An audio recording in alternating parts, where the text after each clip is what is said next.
Hey guys, today I hit the big 6-0. I don't know what that really means, if it means anything at all. Some people say 60 is the new 50 or the new 40 or something like that. I don't know if I'd agree with that totally 100%, but I do agree with it partially. I think today's elderly or older folks like us, I hate that word elderly, but I think us older guys are a bit younger at heart. Although I've met some of the World War II veterans that were pretty young at heart. I remember this guy, Arthur DeZoglio, who was a good friend of mine. He was a World War II vet, and even when he was in his 80s, 70s and 80s, the guy was pretty spry, pulling practical jokes all the time. Kind of a fun guy to be around. And I remember him because he kind of like gave me that oomph that, hey, the 60s and 70s and 80s are not that bad. You know, he's long since gone, but you know what? The memory of that guy still stays right here. But you know something? At 60 years old, I don't feel 60. I feel like I'm still 25 again. I think part of that is the fact that I'm here. And I'm not just saying that just to blow smoke up somebody's posterior. I'm saying it because it's a fact. I think most of the guys that live here would say the same thing. I'm also 5 years in, five years into the Philippines now. And you want to know something? Those 5 years went by super fast, faster than I thought they would go by. It seemed like I've only been here for maybe 2 years. The 5 years blew by. Part of that was COVID. Maybe that's why. I know the COVID years kind of dragged a little bit, but for me, they kind of really didn't. I still went out, still did things, still came down here to the park, still walked. During that time, I think the walking kept me alive and kept me going. I think if I had stayed in the house during that time, it would have probably killed me, you know, because it wasn't really a healthy time for most people to be staying in your house and sitting around rotting and wearing a mask all the time. You know, it's just not. Even though, especially over here in the Philippines, when we went to the mall and stuff, we had to wear our masks. You know, it was not a fun time. But I want to kind of talk about a recap of everything for the past 5 years. You know, since I've been here, I've been doing the channel, and it's kind of fun because yesterday I ran into a few of my subscribers at the Dasma Mall, and it's funny because a lot of people want to have their pictures taken with me, and I don't consider myself a famous person or whatever, or a celebrity or whatever, but some people kind of think that I'm a celebrity. And my girlfriend was in the store and she's looking out and she goes, "Why are those people having their pictures taken with you?" I says, "It happens to me all the time because you know, even when I was up in Mall of Asia, I'd have people stop and say, 'Hey, can I have my picture taken with you?' Or if I was down on the boardwalk near Mall of Asia, it's kind of fun, you know. It's not an ego thing. I think it's just kind of affirmation that you're reaching out to people and you're actually helping them. And most of the people that I've actually talked to have told me about how the channel has helped them. You know, both me, Justin, and also Rich. All of us have been able to help people, and you know, we're going to continue doing that. I mean, we've put out a lot of videos. We've got 1,250 videos underneath our belt, I believe, somewhere around there. I'm not sure. I haven't looked at it. I know it's around 1,200. That's a lot of videos. I never thought of that, about, you know, how many people and how many videos we have out there, because we have a lot more videos out there than a lot of people, and a lot of pretty informative, kind of fun videos too. We don't just talk about the regular subjects. We kind of go off the beaten path and dig down deep and kind of dig deeper, you know. And I think that kind of makes it more fun for the people here, because we've talked about everything from soul ties to prostitution to bad expats, narcissists, and then we've taught a lot of stuff too. We've taught about how to come here.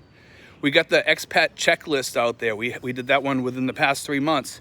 So for you guys that want to, you know, do a checklist, go off that.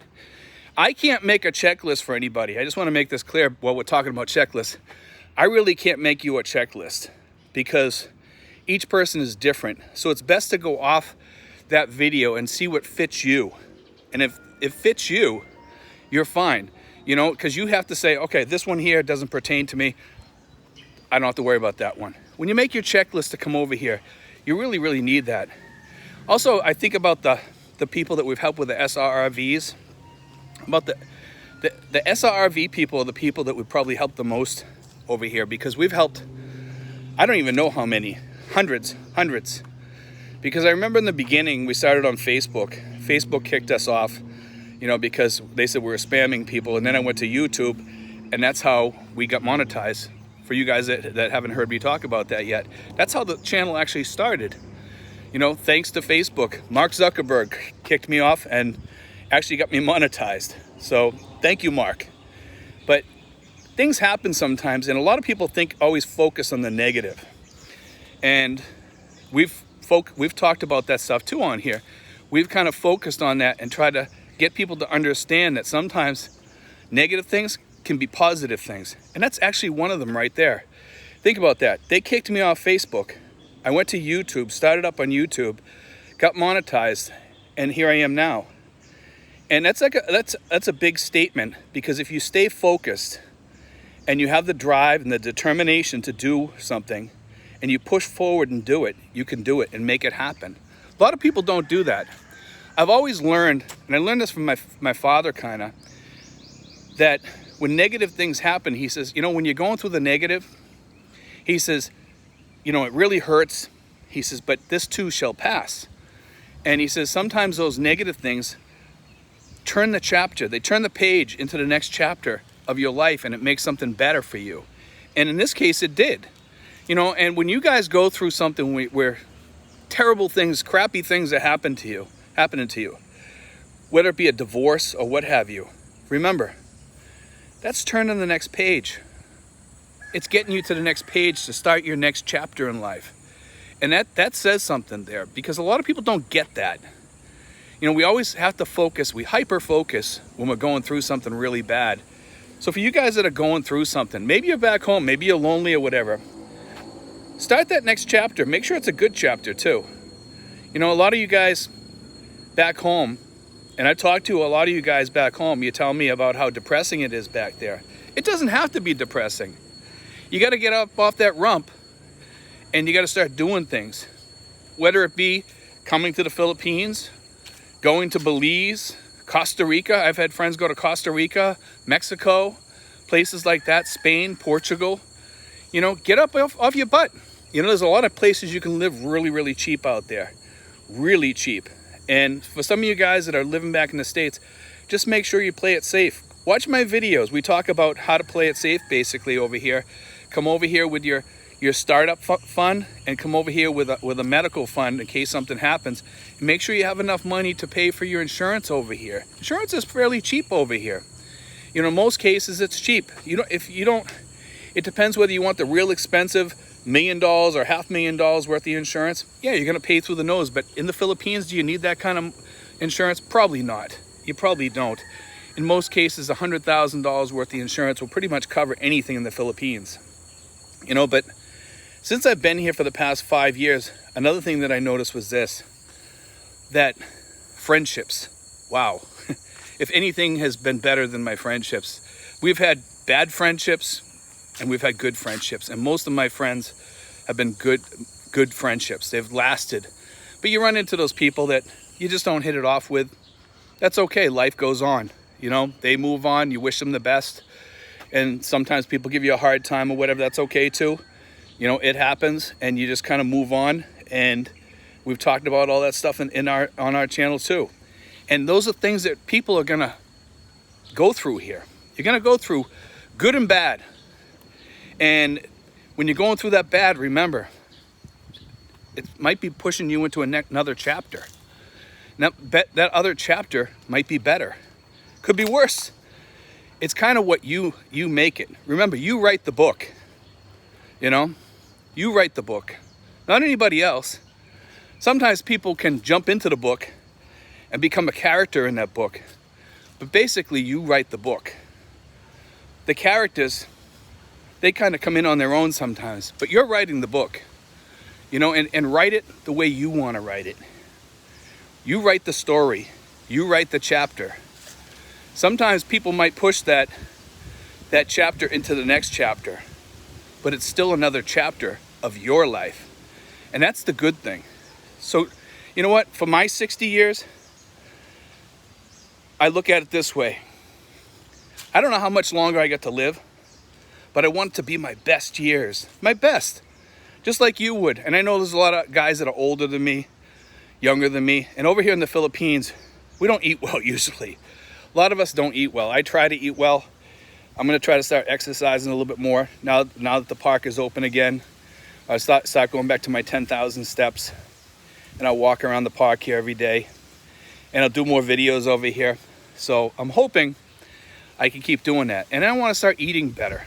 You know, eating well in the Philippines, it's a tough thing because vegetables are not really a big part of the diet over here. It's rice and meat, and they have a few vegetables, but it's not the vegetables like you see like in Thailand or places like that, or also in Japanese food, and even in some Chinese foods. You know, there's a lot of vegetables. But over here, it's kind of different. They're more into their meats and stuff like that. So for my next years, till I'm 70 or 80 or 90 or whatever, my godfather lived to be 99. He's still alive. You know, he's still alive. God bless him, you know. And I'm not sure how he ate. I've seen some of the foods he ate, and he kind of eats regular meals, whatever he wants to eat. Maybe that's what made him happy. Plus, he's a very religious guy too. You know, but for me, I'm going to start focusing more on my health for the years to come as I'm aging. At 60, I think I got to start paying more attention, especially living here. Exercise, definitely going to become a bigger part, especially walking. Walking's really important to me. It's something that makes me feel good here. I feel more motivated when I walk. I feel like I can think clearer. And that's one of the reasons why I like walking down here, because of that. You know, because it kind of motivates me. And I notice some of my best videos, I think, have been down here because I can think more clearly down here in a peaceful atmosphere over here. And that has helped me a lot over here. But anyway, guys, I just wanted to put that out there. You know, the big 6-0. So I don't know where it's going to guide me to from here, but we'll see what that next chapter out there is going to be next. Hopefully it's a good chapter, and hopefully you guys are a part of it. God bless, guys. Take care.